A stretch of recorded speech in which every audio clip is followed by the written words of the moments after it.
Las Vegas, the Democratic National Committee gathered here over the past week with one worry on every activist's mind: we'd better not lose the Virginia governor's race. It's a surprising case of the jitters over a place that hasn't elected a Republican to statewide office in 8 years, and that voted resoundingly against Donald Trump last year. But nationally, Democrats haven't won a marquee race since losing the presidency. They lag Republicans in fundraising.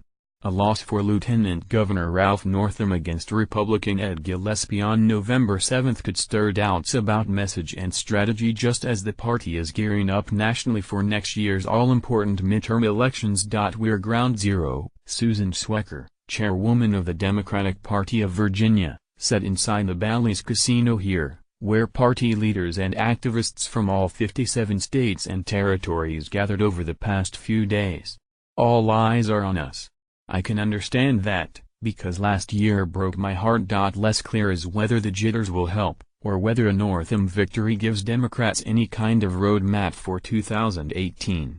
Leaders and activists spent a lot of time in Las Vegas talking about Nevada and Virginia, two increasingly urban and diverse states that bucked 2016's Trump wave, as models for what every state party could achieve if they organized and elevated their activist base. They spent less time talking about Trump's winning message on jobs and fairness, or the states where it was so effective, or how to win in those places with a sales pitch of their own. From a branding perspective, we have a huge problem, said Ken Martin, the chairman of Minnesota's Democratic Farmer-Labor Party.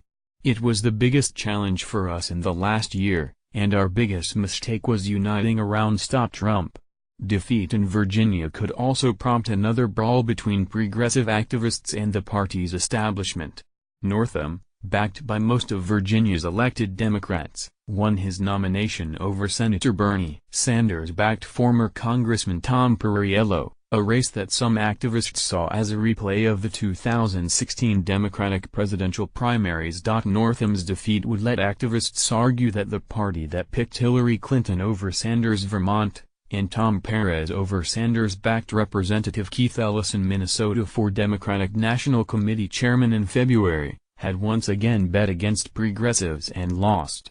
It would set the stage for more infighting in 2018. Ideology aside, most party leaders seemed bent on avoiding in Virginia the kind of overconfidence they say settled in near the end in 2016, when many Democrats assumed that Clinton would win the presidency. The sense of complacency led people to take their foot off the gas, Martin said. We saw a dip in volunteers in the last few weeks, turnout dropped. That can't ever happen again. Perez went further, rebuking Democrats who believe Virginia is now solidly, safely, permanently blue after years of population growth in the diverse suburbs of Washington. I hear demographics is destiny and it's nails on a chalkboard to me, the DNC chairman said at a session here over the weekend. Demographics is not destiny. Organizing is destiny. Northam, a former Army doctor and pediatric neurologist, is in a neck-and-neck race with Gillespie, a former lobbyist and GOP strategist. There are a number of reasons to wonder whether Democrats can retain the executive mansion, which Terry McAuliffe now occupies. The DNC began pouring resources into Virginia in July, spending $1.5 million up front to hire 40 staff members.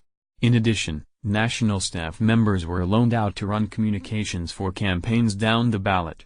The party paid for direct mail to non-white voters. DNC Hispanic Media Director Francisco Pelayo and party operative Andrea Peoples were tasked with outreach to Latino and Black female voters. But they're doing it with less money than the Republican National Committee. The DNC raised $4.4 million in August and spent slightly more money than it took in. As of last month, its debt, $4.1 million, was almost twice the size of its cash reserves. The RNC, meanwhile, reported $45.9 million in the bank and no debt. With less fanfare than the DNC, it has spent $3 million in Virginia, helping fund 80 staff members on the ground for Republican campaigns. The RNC never left Virginia and has had field staff on the ground since 2013, said RNC spokesman Michael Arns.